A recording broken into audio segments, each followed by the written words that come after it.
축복합니다. 철야 십자가의 길, 철야부터 지금 하고 있습니다. 십자가의 길 하고 있는데요. 십자가의 길 오늘 앞에 얘기한 거 잠깐 말씀을 드리면 오늘 24절에 보니까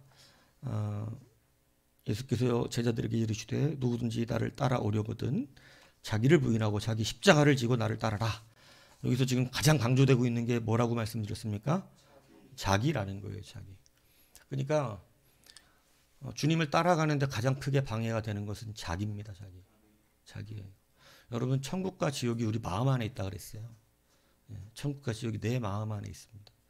계속 세상을 원망스럽게 불평스럽게 보면 그 사람은 지옥에 살게 되는 것입니다. 그러나 여러분 주 안에서 내 안에서 자기가 어떻게 살아가느냐에 따라서 여러분 환경과 관계없이 기쁨이 있습니다. 여러분 이게 우리가 가지는 세상과 다른 능력이에요.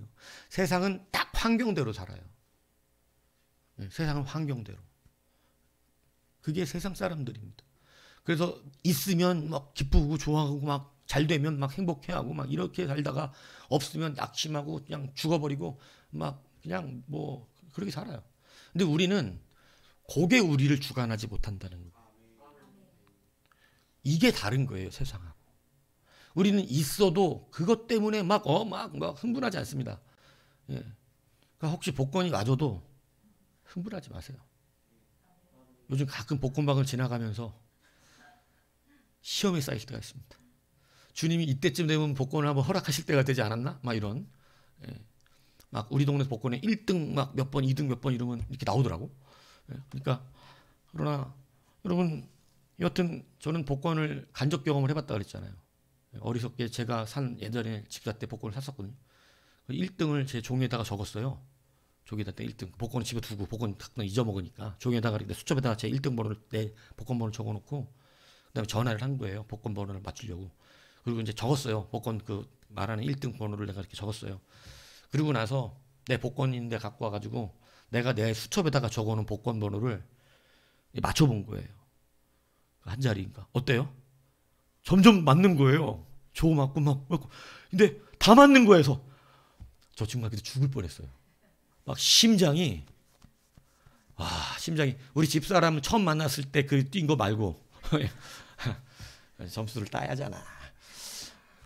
알고 그 다음으로 가장 많이 뛰었던 것 같은데 심장마비 걸리겠더라고. 근데 나중에 정신을 바짝 차려서 보니까 전화를 받아서 적은 것은 그 장이 아니었어. 내가 내 번호를 적어놓은 거를 갖다가 하니까 당연히 맞죠. 근데 정말 그때 정말 오감이 막 저리저리 하더라고요.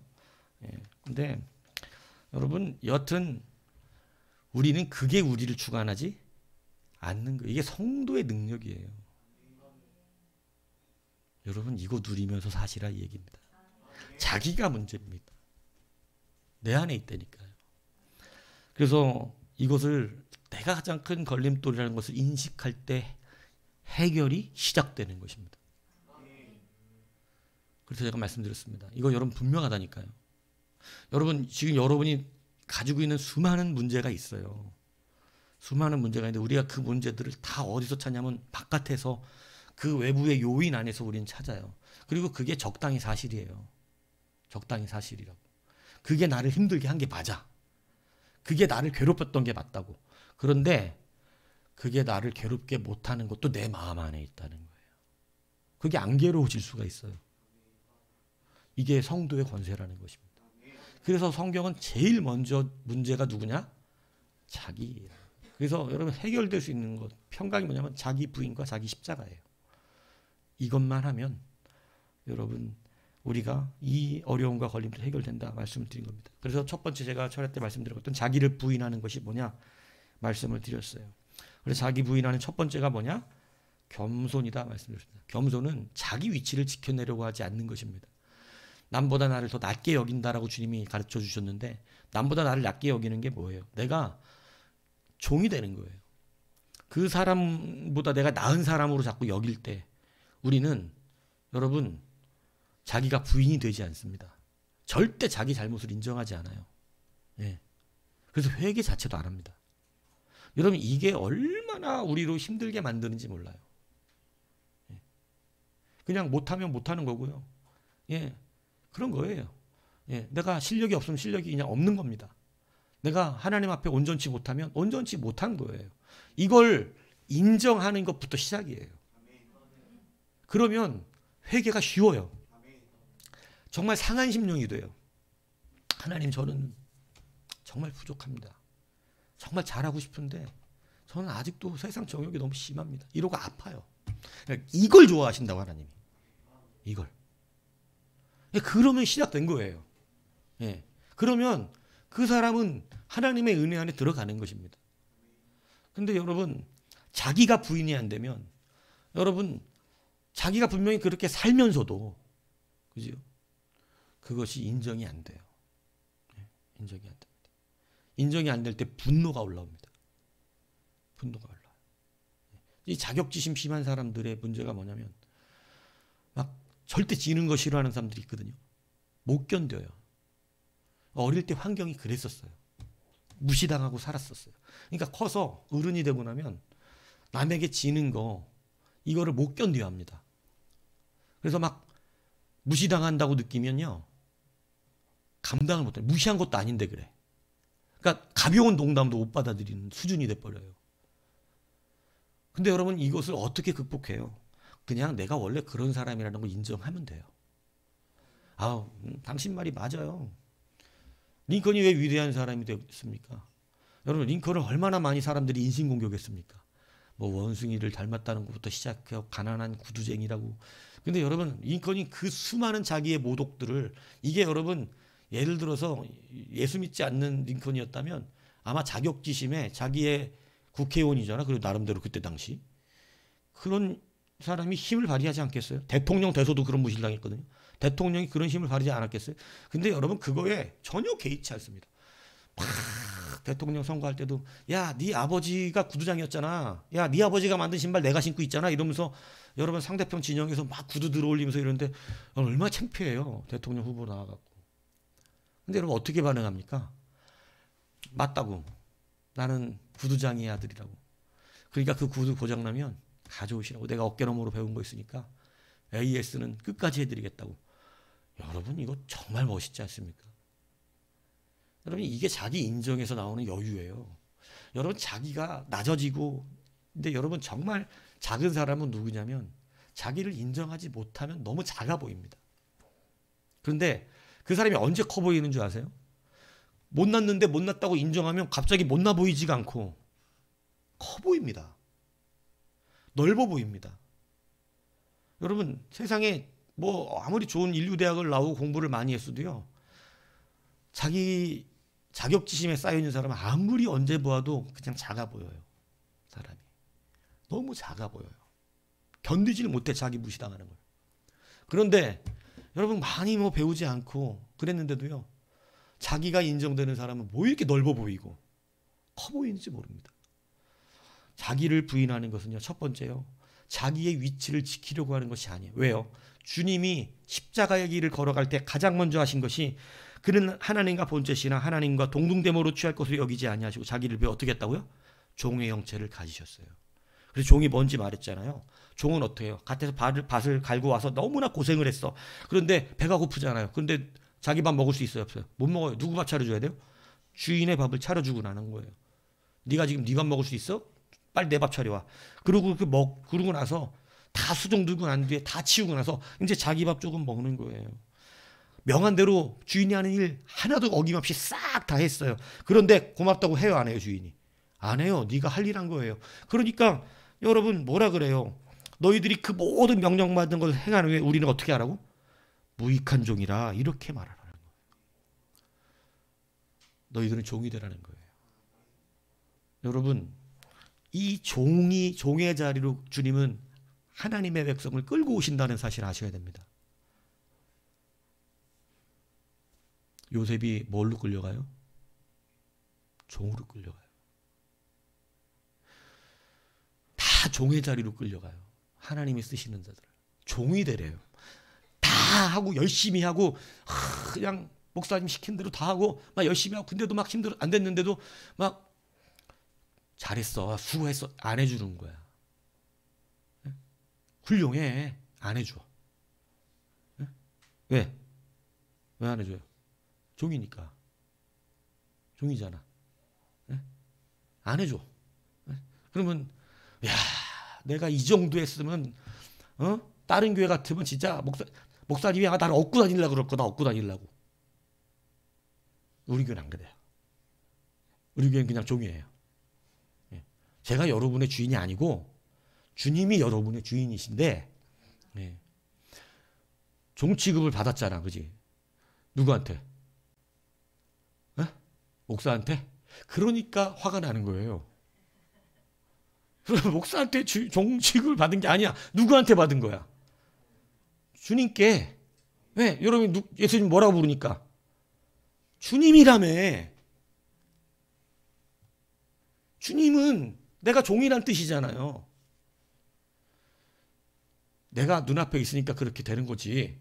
그런데 여러분 그렇게 당한 자가 뭘 받아요? 요새 뭐 돼요? 총리가 돼요. 괜찮다니까요. 무시당해도 돼. 그게 그 자리에 두시려고 하는 것이 아니에요. 종의 자리에 있는 자라야 십자가의 길을 걸어갈 수 있습니다. 지금 열심히 하고 막 물질도 안 아끼고 열심히 했는데도 그냥 무시당했지만 괜찮아요. 전 종이요 이러고 산 사람에게 나중에 큰 물질이 왔을 때 교만해져요? 아니, 그 사람은 교만해지지 않아요.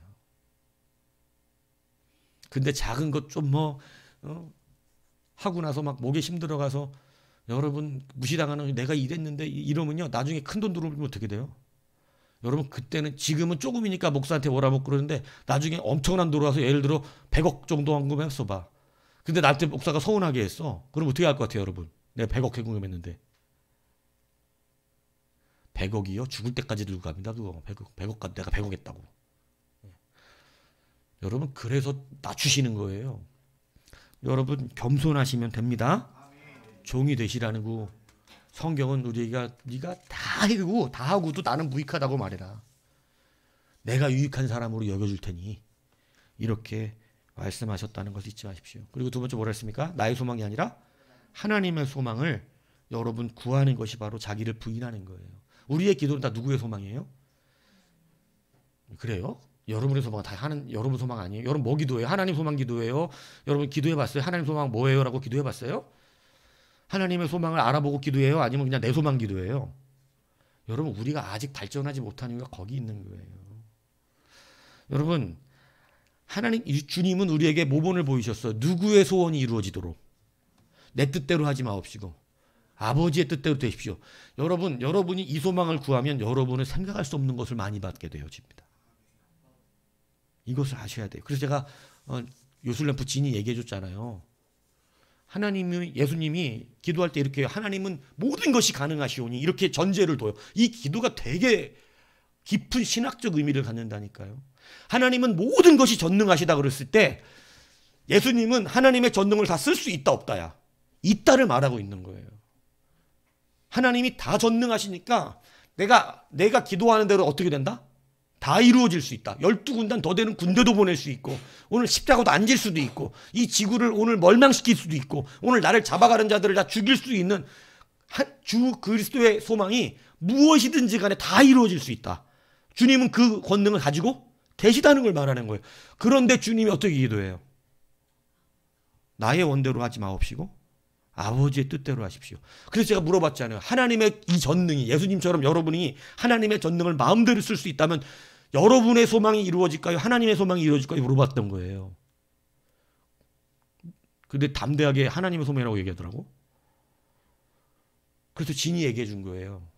진이 3가지 소원, 마지막 소원만 진이 풀어주게 해주세요. 그럼 진이가 풀려나는데 몇천 년 동안 풀어준 사람이 있어요? 없어요? 없어요. 2가지 소원 듣고 마지막 소원을 진이 못 풀어줘. 왜? 또 누구 소원이 남았어? 내 소원이 또 남아있어. 자기 세상 만들어요. 근데 여러분 이제부터 주님의 소망을 구하십시오. 그게 자기를 부인하는 거예요. 내 중심이 아니라 누구 중심이에요? 하나님 중심. 그러니까 여러분 하나님 소망을 한번 구해보시라고. 하나님의 소망을. 그러면 그 하나님의 소망에 돈이 들어가야 안 들어가요? 돈 들어가요. 하나님의 소망 이루는데 돈 들어간다니까. 교회가 돈으로 일을 하지 않아요. 근데 돈이 필요하다니까. 그래서 내가 하나님의 소망을 다 이루려면 이 땅에서는 뭐도 많이 필요해? 돈도 많이 필요하다니까요. 하나님의 소망을 구하는 자가 뭘 받을까요? 물질도 받는다니까. 이걸 믿으시기 바랍니다. 그래서 여러분 굶어 죽어가는 사람 구하려고 그러는데 뭐가 필요해? 어마어마한 양식이 필요하죠. 요셉이 그래서 어마어마한 양식을 받은 거예요. 총리가 되고 그 권세를 받고. 왜? 요셉이어야 하니까. 요셉이어야 구원을 하니까. 그러니까 요셉에게 그 권세를 주고 물질을 주고 그 힘을 주신 거예요. 그거 하려고 어디까지 놔주셨어요? 종의 자리로 끌고 오셨습니다. 여러분 그러니까 종처럼 신앙생활 하세요. 복이 임합니다. 종처럼. 예? 이세종아 자꾸 뭐 시키면 짜증내지 말고 종처럼. 형하고 맨날 싸워요. 뭐 사오라 그러면 내가 왜 가냐? 막 종처럼 갔다 와봐. 종처럼 내가 한번 해봐. 종처럼. 형이 야 좀 갔다 와 이러면 내가 종입니다. 봄이 산책시켜 내가 종입니다. 이러고 그러면 누가 복을 받을까요? 그거 그 종이 복 받는다니까. 앞으로 내가 갈게. 내가 종입니다. 이러고. 여러분 세 번째 뭐라고 자기 부인하는 거 말했냐면 용서에 있다고 말씀드렸습니다. 여러분 용서는 사랑해야만 가능합니다. 사랑이 용서가 안 되는 사랑은 거짓말입니다. 그건 사랑한 게 아니에요. 그건 내 감정이었어요. 감정은 인간의 감정 영원하지 않다 그랬어요. 내 감정대로 좋아했다가 뜻대로 안 되면 승질내고 막 이런 거 이게 무슨 사랑이냐고. 그건 사랑 아닙니다. 사랑은 내 중심이 아니라 상대를 중심으로 하는 거예요. 주님의 사랑은 주님의 감정을 따라 하신 것이 아니라 우리를 따라 하셨어요. 그러니까 변함이 있어요, 없어요? 그래서 변함없는 사랑이 돼요. 여러분 사랑을 내 감정이 최고인 것으로 여기면 그거 얼마나 가냐고. 막 솔직히 그랬을 거야. 막 우리는 끝까지 가자. 우리 결혼하자. 우리 영원토록 가자. 그리고 반지를 주고 받잖아. 그리고 막 그랬잖아. 그리고 나서 그게 얼마나 갔지. 반지 어디다 버렸어. 이제 모를 정도로 이렇게 되는 거예요. 분명히 그랬다고. 반지를 줄 때는 우리는 영원을 약속한다니까. 아마 남산에다가 열쇠를 걸었을지도 몰라. 아 거기까지 안 걸었어? 사람의 감정은 별게 아니에요. 여러분 젊은 사람들 결혼할 때 그 감정 따라 결혼하는 게 처음에 되게 우선시되는데 여러분 감정이 아니라 사랑 따라 결혼해야 됩니다. 이것을 기억하셔야 돼요. 그래서 여러분 주님은 자기의 옷을 제비 뽑는 자들 밑에서 자기의 옷을 제비 뽑는 자들에게 주님은 뭐를 선포하세요? 용서를 선포하세요. 그들이 하는 짓을 알지 못합니다. 스데반도 그걸 닮아서 자기를 돌로 치는 자들 어떻게 합니까? 용서합니다. 여러분 그래서 여러분 우리가 자기를 부인한다는 거 세 가지로 말씀을 압축해서 드렸었습니다. 그래서 그게 자기를 부인하는 길이고요. 여러분 오늘 자기 십자가를 지고 가는 길 이것을 여러분 온유라고 말합니다. 그러니까 자기를 겸손하는 것은 자기를 부인하는 건 뭐예요? 겸손이에요. 주님은 나는 온유하고 겸손하니 내게로 와서 배우라. 그래서 자기를 부인하는 것을 겸손한 자라고 말하는 것이고요. 십자가를 지는 것을 온유하다고 말합니다. 온유를 제가 예전에 설명했잖아요. 성경이 말하는 온유는 여러분 그 언어의 온유라는 단어를 설명할 때 어떤 상황을 말하냐면 말 훈련시키는 거 제가 여러 번 얘기 드렸잖아요. 말씀대로 갈 수 있고 서는 것 그게 참 온유한 사람이다 이렇게 말하는 것이에요. 아, 저 사람은 승질이 없다 이게 아니란 말이에요. 근데 우리는 온유하다 그러면 사람이 승질 없는 줄 알아요. 승질 없어요. 여러분 겉으로 승질을 안 내는 사람들이 성질이 좋아서 그러는 경우도 있긴 있지만 대부분 용기가 없어서 그래요. 차가 마주쳤어 서로. 네? 근데 이 사람은 가만히 있어 조용히. 왜 그래? 용기가 없어. 근데 막 차 문 열고 나가고 이씨 뒤로 빼라! 이 사람은 온유 안 한 것 같고 조용히 뒤로 빼는 사람은 온유한 것 같죠? 아니, 저는 용기가 없어서 그렇고 여기는 승질이 좀 바깥으로 드러나서 둘 다 온유한 게 아닙니다. 온유는 그런 걸 말하는 게 아니라고. 착각하지 마시라니까. 예. 그래서 조용히 말썽 치는 사람이 얼마나 많은 줄 아세요? 예. 조용히 말썽 피우는 사람. 예. 저는 그런 사람을 더 무서워해요. 예. 차라리 바깥으로 드러내면 얘기라도 할 수 있지. 예. 뭔 얘기 하겠습니까? 그러니까 여러분, 십자가를 지는 것은 온유함을 말하는 거예요. 온유함. 그래서 온유함이 뭐냐? 자기 십자가를 지는 것이 뭐냐? 첫 번째, 여러분, 바로 십자가의 전달자로 살아가는 것을 말합니다. 자기 십자가를 지라는 말은 십자가의 전달자로 사는 거예요. 다시 말하면 십자가는 두 개가 한꺼번에 공존한다 그랬어요. 무엇과 무엇이에요? 공의와 사랑입니다. 그죠? 참 희한한 거예요. 공의와 사랑. 그래서 기독교 신앙이 좀 어려운 거예요. 공의와 사랑이 함께 공존해야 돼. 예. 인간관계도요, 하나만 하면 쉽습니다. 그런데 이 두 가지를 같이 한다는 게 매우 매우 어려워요. 예. 그런데 주님은 어떻게 이것을 하셨는가? 그죠? 공의와 사랑을 짊어지는 것을 바로 십자가의 전달자라고 말하는 거예요. 여러분도 무엇을 짊어지냐면 공의와 사랑을 짊어져야 합니다. 예수님처럼. 그래서 이것을 지금 이제 말씀을 드리는 거예요. 십자가의 공의가 뭐냐? 여러분, 십자가는 심판의 도구예요. 심판의 도구. 믿습니까? 예. 그래서 십자가는 아주 처절한 심판 정죄의 도구거든요. 그러니까 여러분, 죄의 삭은 사망이라고 로마서 6장 23절에 말하잖아요. 죄의 삭은 무조건 사망이에요. 그런데 공의라고 하는 것은 죄를 지으면 무조건 죽어야 되는 것이지.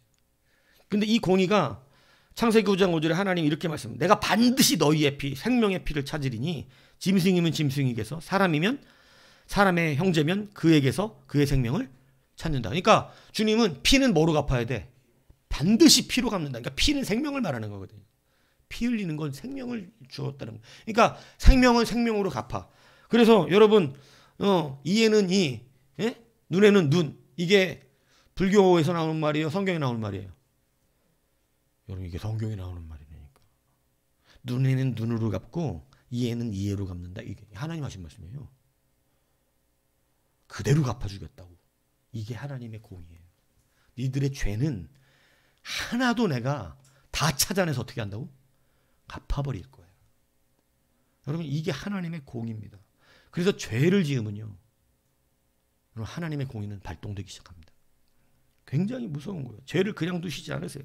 그래서 민수기 32장 23절에 보면 너희가 만일 그같이 하냐면 여호와께 범죄함이 너희 죄가 반드시 너희를 찾아낼 줄 알라.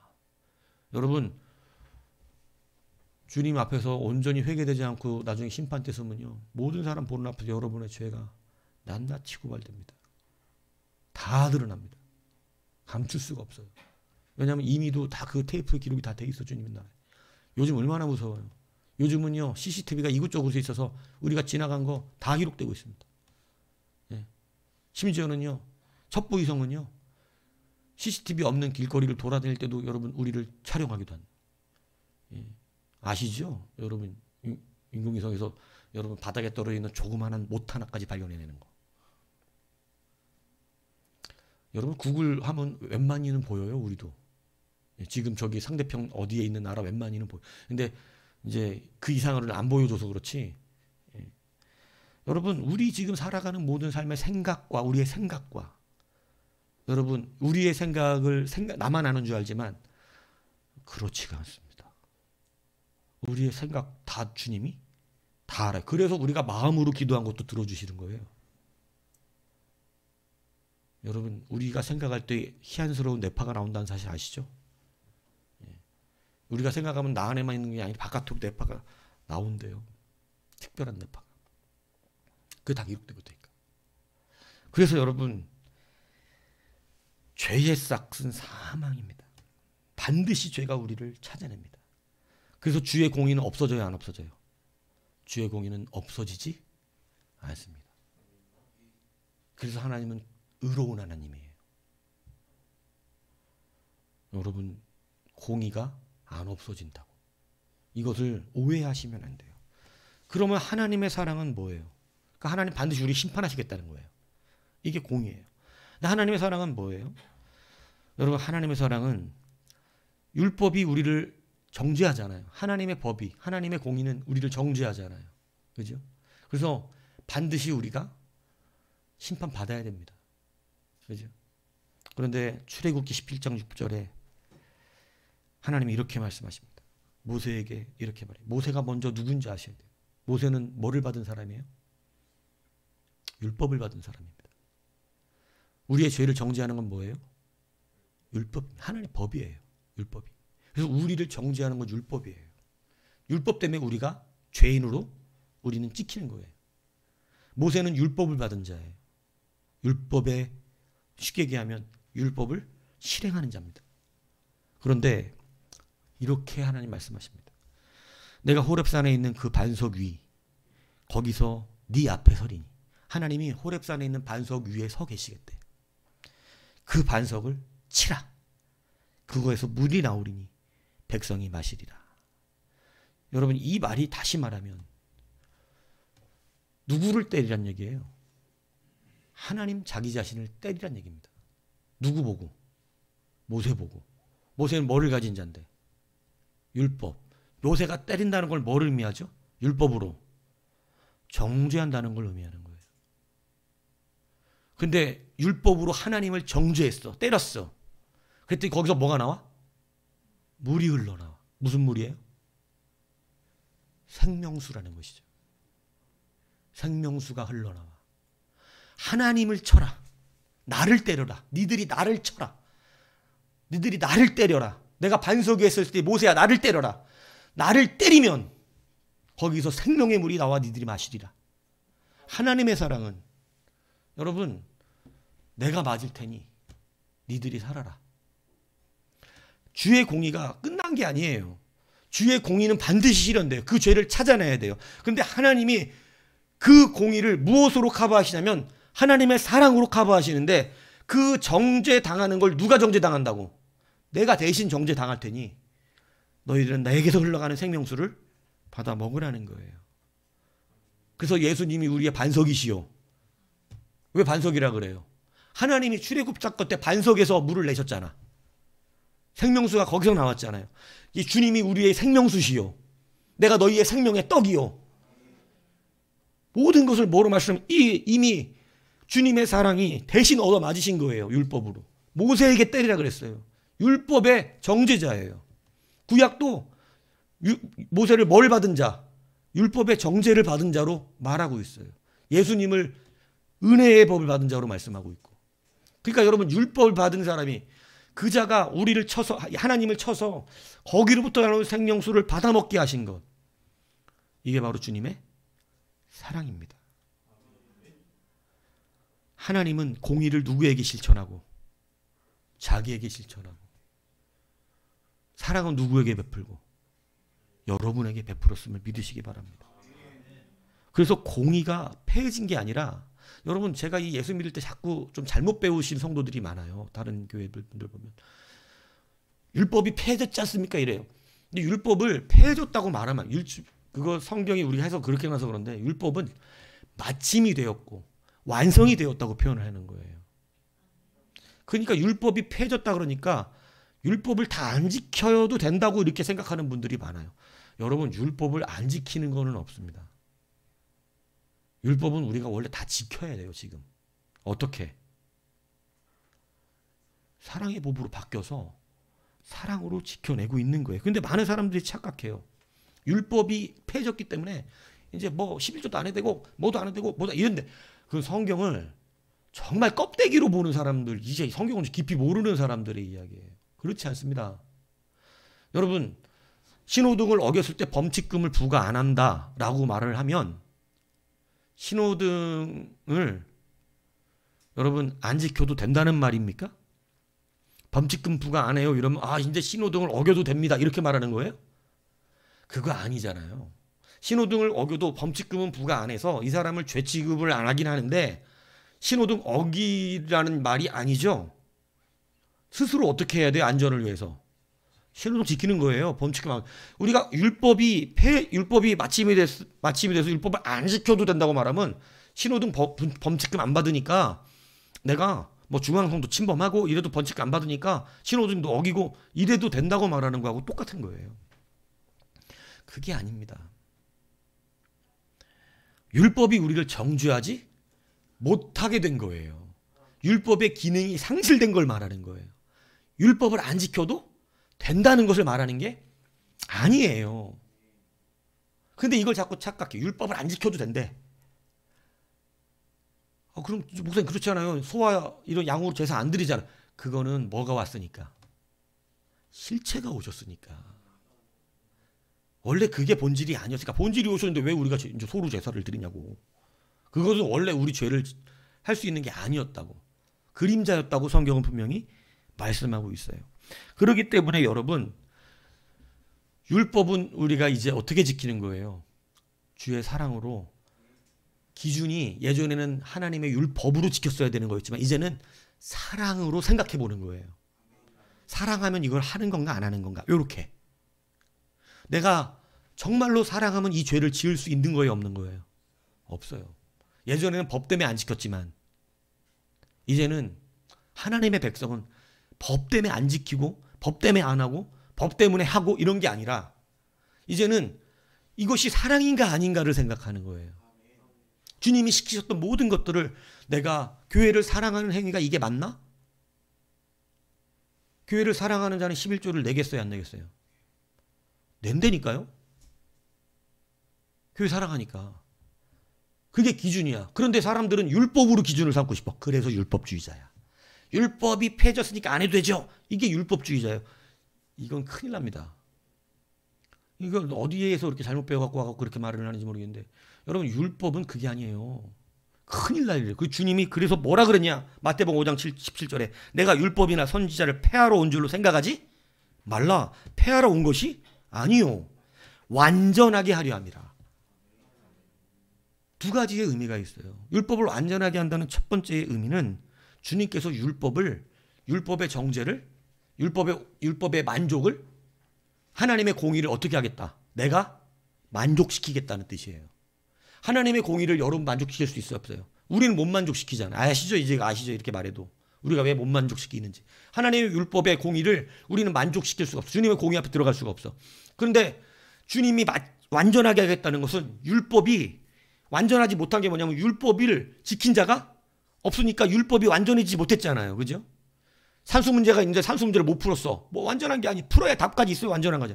율법이 있는데 율법을 해낸 자가 없으니까 완전하지가 않은 거예요. 근데 그걸 온전히 해내신 분이 누구예요? 예수님이에요. 그래서 폐한 게 아니라 완전하게 하신 게 뭐냐면 완전히 다 이루셨어요. 이것이 율법이 완전하게 된 거예요.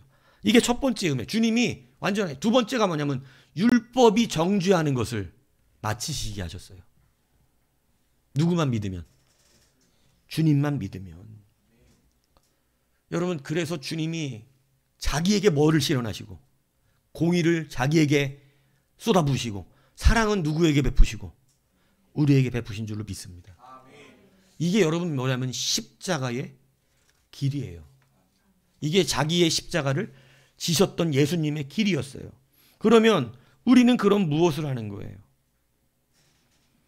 우리는 그 예수님과 같이 이 십자가를 함께 져야 되는데 우리는 자기의 십자가를 지라고 주님 말씀하셨어요.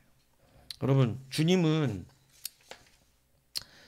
직업이 뭐가 어울릴 것 같아요?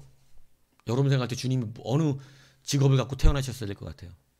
여러분 생각할 때는 이게 어렵습니까? 저는 주님의 직업이 당연히 뭐여야 된다고 생각을 했는데 뭐여야 될 것 같아요? 주님의 직업은 뭐 어려워요?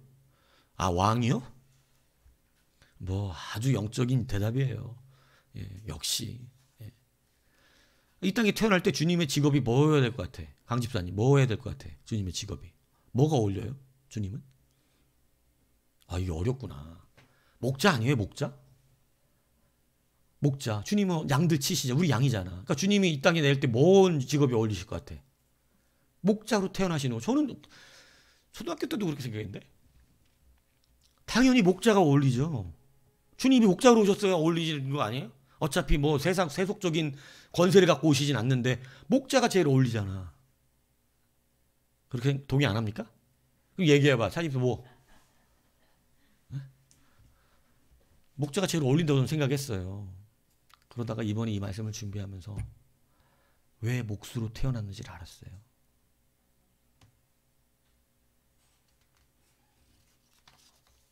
주님은 나무에 매달려야 합니다. 주님은 나무에 달리셔야 돼요. 십자가에 달리셔야 돼요. 십자가는 누가 깎을까요? 목수가 깎습니다. 주님은 평생을 누가 지셔야 할, 자기가 지셔야 할 나무 십자가를 깎으셨던 분입니다.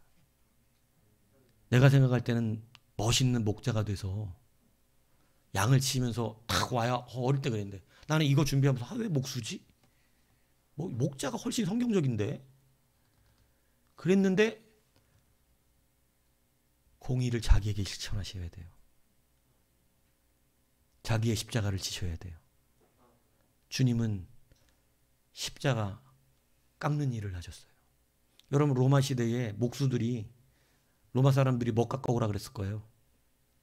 여러분 형틀을 십자가 여러분 그거 만들어라 그랬습니다. 저는 어쩌면 주님이 깎았던 십자가를 혹 주님이 지고 가셨을지도 모른다고 생각이 들더라고. 주님이 언젠가 깎아놓은 십자가를 여러분 그거 로마 사람들이 사가잖아요. 그러면 그거 주님이 깎은 거 들지 않으셨나? 이런 생각도 문득 들더라고요. 아, 주님이 목수인 이유가 있었구나. 자기 십자가를 어려서부터 깎으셨구나. 평생을 내가 저걸 어떻게 해야 된다고? 저것을 내가 짊어져야 한다. 저 저주의 십자가를 내가 짊어져야 한다. 여러분 공의를 누구에게 행하셨어요? 자기 자신에게 행하셨습니다. 사랑은 누구에게 베푸셨어요? 우리에게 베푸셨습니다. 여러분 그래서 이제 우리가 진정성 있게 예수 그리스도와 교제를 한다면 여러분 우리는 이 사랑의 전달자가 되어야 하는 것이에요. 이것을 깨닫는 자는 어떻게 십자가의 전달자가 될 수 있냐면 사도 바울이 말한 것처럼 내가 헬라인이나 야만인이나 진에 있는 자나 어리석은 자에게 다 내가 뭐라? 빚진 자라. 여러분 사도 바울은 빚진 적이 없어요. 그런데 사도 바울은 주의 공의와 그 사랑의 십자가를 경험했어요. 주님이 공의는 자기에게 행하시고 사랑을 자기에게 베푸신 것을 깨달았을 때 그는 누구에게 빚을 져버렸어요? 주님에게 빚진 거잖아요. 그런데 사도 바울이 누구에게 빚졌대요? 주님에게 빚졌다고 말을 하지 않고 헬라인이나 야만인이나 지혜 있는 자나 어리석은 자에게 빚을 졌다. 이달을 다 뭐 해야 되는 자들이죠? 구원받아야 되는 자들이에요. 생명을 얻어야 되는 자들이에요. 여러분 이 깊이가 굉장히 달라요. 왜 주님이 자기를 치셔서 죽으셨는가?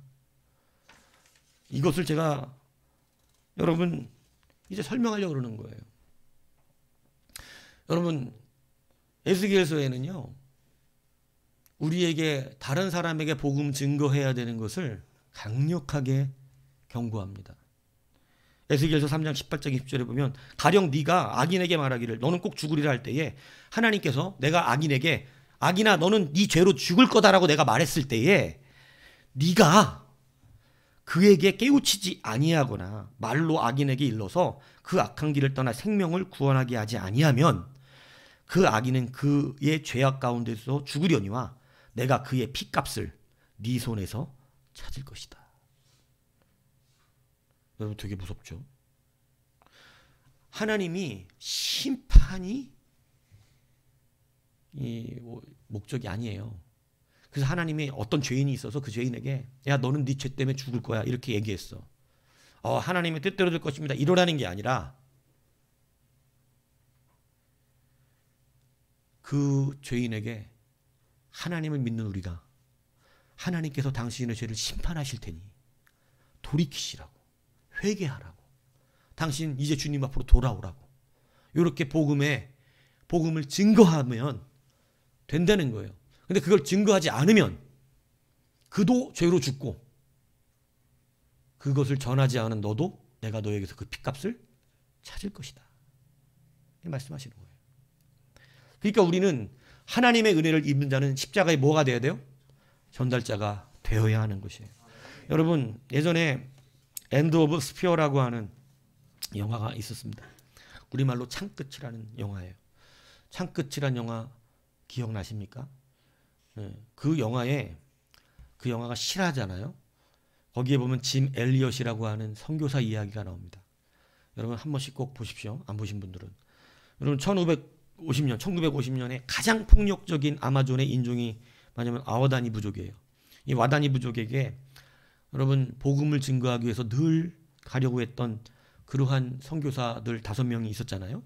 근데 그들이 노란색 비행기를 타고 다니면서 어디에 와다니족이 있을까 그것을 정찰을 합니다.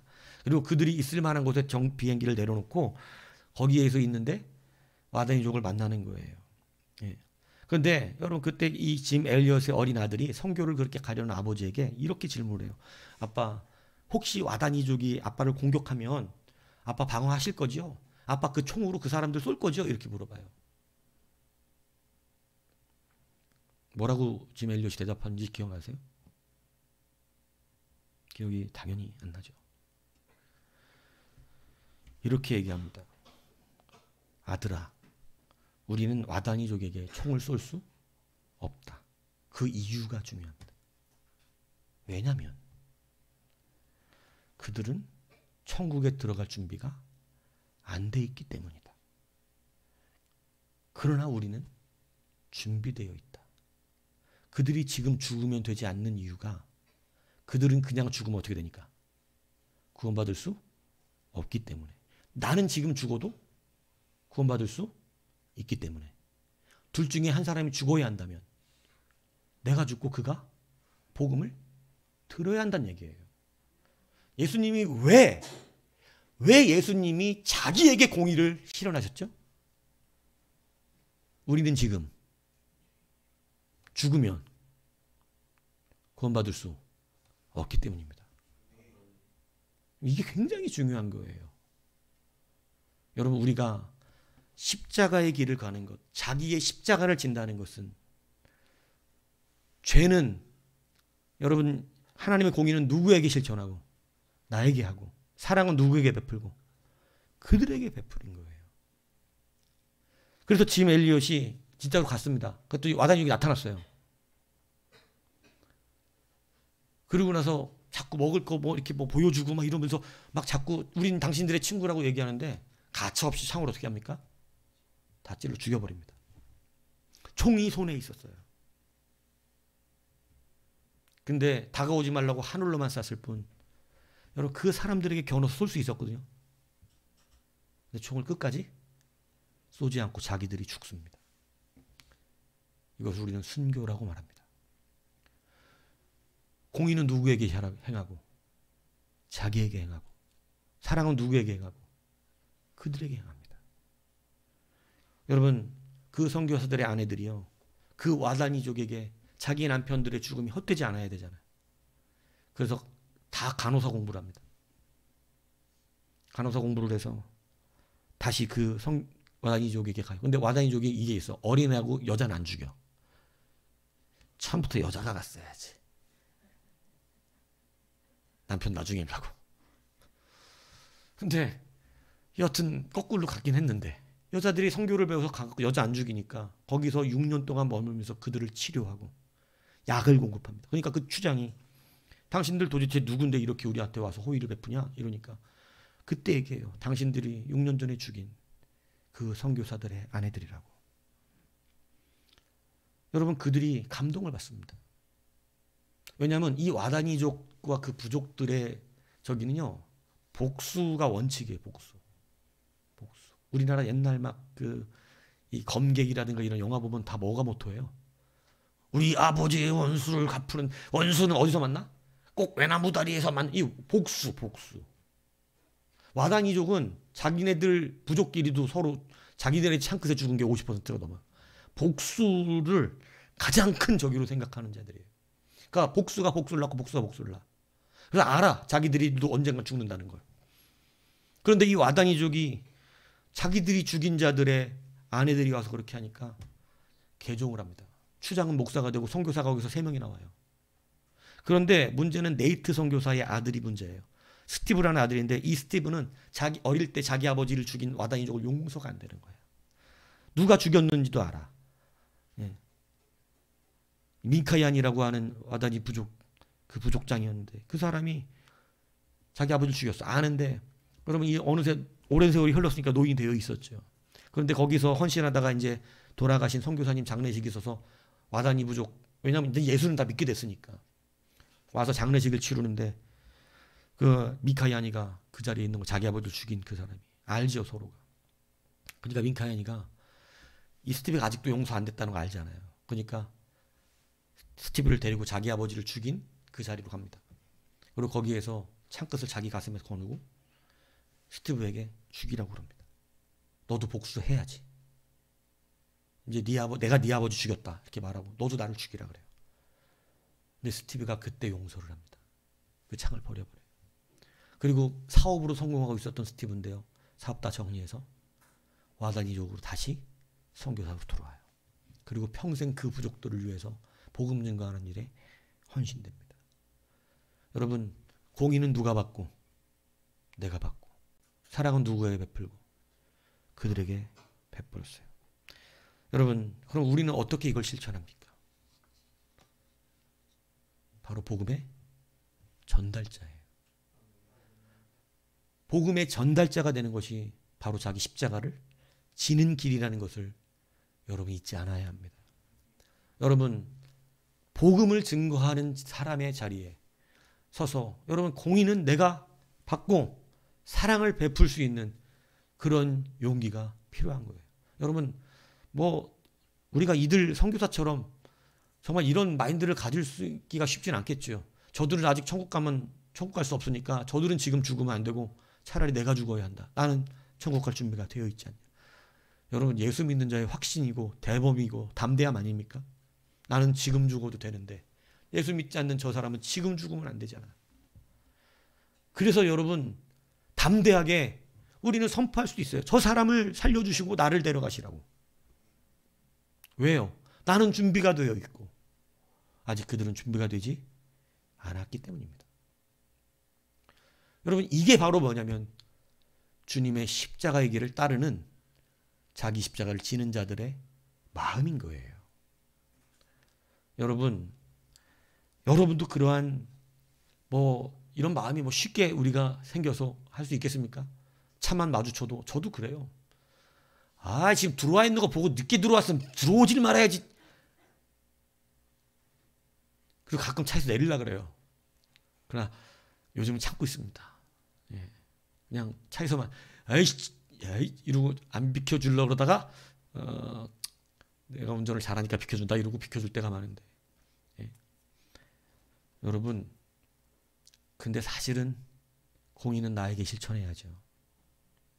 여러분 고통되고 자존심 상하고 기분 나쁘고 좀 내가 손해보는 것 같고 내가 조금 불합리하게 당하는 것 같은 것 예수의 이름으로 참으십시오. 그것은 여러분이 받으십시오. 그리고 그들에게 사랑을 베푸십시오. 이거 너무 불합리하잖아요. 이건 내가 불리하잖아요. 여러분 이제는 좀 선교자의 마음, 이제 순교자의 심령, 십자가의 전달자로 세상에서 한번 살아보십시오.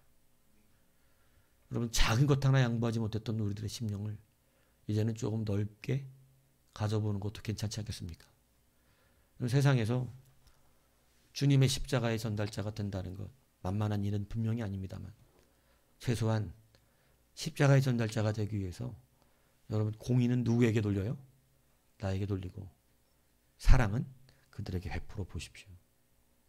예. 이왕이면 음식값 내거나 커피값 낼 때 주저하지 마십시오. 예. 주저하지 마세요. 그냥 당연히 내가 내는 것처럼 내세요. 목사님 습관 들어요. 예, 습관 들더라고요. 저도 그거 습관 드는 거 경험했지만 그때도 됐어요. 예. 근데 여러분 희한한 건 이렇게 하면 나는 분명히 돈이 어떻게 돼야 돼? 모자라야 돼, 모자라야 돼. 난 원래 내면 안 돼. 근데 그렇게 내면 하나님의 공급이 있어요. 공급이 있어요. 왜? 안 믿는 사람들 어떻게 해야 되니까? 구원해야 되잖아. 구원해야 된다고. 이 원리를 여러분 붙드시기 바래요. 그래서 공의는 내가 감당하고 사랑을 베푸는 거예요. 그래서 주님이 찾으시는 자가 누구냐 그러는 거예요. 누가 나로 가로막으며 내가 심판하겠다 그랬을 때 누가 그것을 증거하여 저들을 심판해서 면하게 만들며. 여러분, 자기 자신을 치라 그러셨던 하나님입니다. 반석 위에 서셔서 나를 때려라. 생수가 흘러나와 너희들이 마시게 될 것이다. 주님이 그것은 하나님 무엇을 말씀하신 것 같아요? 십자가 사건이죠. 십자가 사건에서 너희들이 나를 찔러라. 나를 쳐라. 나를 못 박아라. 그럼 내게서 생명의 피가 내려와 너희들이 생명을 얻게 될 것이다. 여러분, 그게 바로 출애굽기 여러분 모세에게 나를 치라고 하셨던 그 사건의 실제가 된 것입니다. 공의는 자기에게 실현하고 사랑을 우리에게 베푸셨던 주님이십니다. 사랑은 여러분, 성경은 이렇게 가르칩니다. 그러므로 너희는 가서 모든 민족을 제자로 삼아 아버지와 아들과 성령의 이름으로 세례를 베풀고 너는 말씀을 전파하라. 때를 얻든지 못 얻든지 항상 힘쓰라. 범사의 오래 참음과 가르침으로 경책하며 경계하며 권하라. 우리는 구원받은 자들에게나 망하는 자들에게나 하나님 앞에서 그리스도의 향기니 너희는 우리로 말미암아 나타난 그리스도의 편지니 이는 먹으로 쓴 것이 아니요 오직 살아계신 하나님의 영으로 쓴 것이며 또 돌판에 쓴 것도 아니요 오직 육의 마음판에 쓴 것이라. 여러분, 증거하라고 가르칩니다. 여러분, 여러분이 오늘 하나님의 그 은혜를 받았다면, 십자가의 그 은혜를 누린 자라면 여러분 이제 전달자로 애쓰십시오. 한번 그렇게 살아보십시오. 이제부터 삶의 패턴을 바꿔보세요. 전달자로 살기 위해 애써보십시오. 어떻게든지 진짜 처음에 부끄러우면 그냥 뭐 기다가 뭐 휴지 써 이렇게 그냥 하나 주셔보세요. 예, 뭐 이렇게 잘 안 열리면 휴지 주면서 우리 같이 저기 산에 가면 좋은데 거기 불국사 좋던데 절이나 같이 갈까 이러지 말고, 예, 여러분 한번 전도지라도 나눠주고, 그죠? 한마디로 아유 요즘 힘들어 그러면 같이 교회나 한번 가보든가 가볍게 한번 전해보세요. 복음의 전달자가 되어보세요. 그리고 그들의 아픔들을 안아줘 보세요. 여러분, 그렇게 그 사랑을 베풀어 보십시오.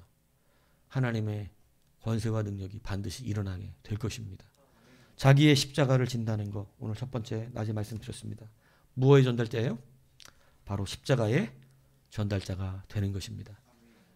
오늘 그리스도의 그 십자가에 지신 것 같이 여러분 목수로 사신 거, 그럼 얼마나 감동스럽습니까? 예, 전 지금까지 왜 목수일까? 왜 목수일까? 왜 목수지? 근데 묵상하다 이게 문득 탁 오는데 목자 아닌 게 너무 억울했었거든요. 저는 예수님이 목자 아닌 게. 근데 지금 다시 보니 목수인 게 너무 감동이야. 야, 자기 십자가를 깎으셨구나. 자기가 짊어져야 될 십자가를 평생 바라보며 깎으셨구나. 물론 성경에 나와 있는 얘기 아니에요. 예. 어디 가서 성경에 거기 어디 나와 있잖아. 주님이 목수가 되신 건 자기 십자가를 깎으시기 위해서 되셨다는 거 어디 써져 있을 텐데 성경을 안 읽으시면 그런 현상이 일어날 수도 있습니다. 성경에 나오는 얘기 아닙니다. 예. 찬영아, 예. 성경에 나온 얘기 아니야. 어디 가서 목수가 되신 이유 알아? 이러면서 성경에 어디 나온다고 마태복음 오늘 16장 얘기하면서 나온다고 이렇게 얘기하면 안 돼요. 예.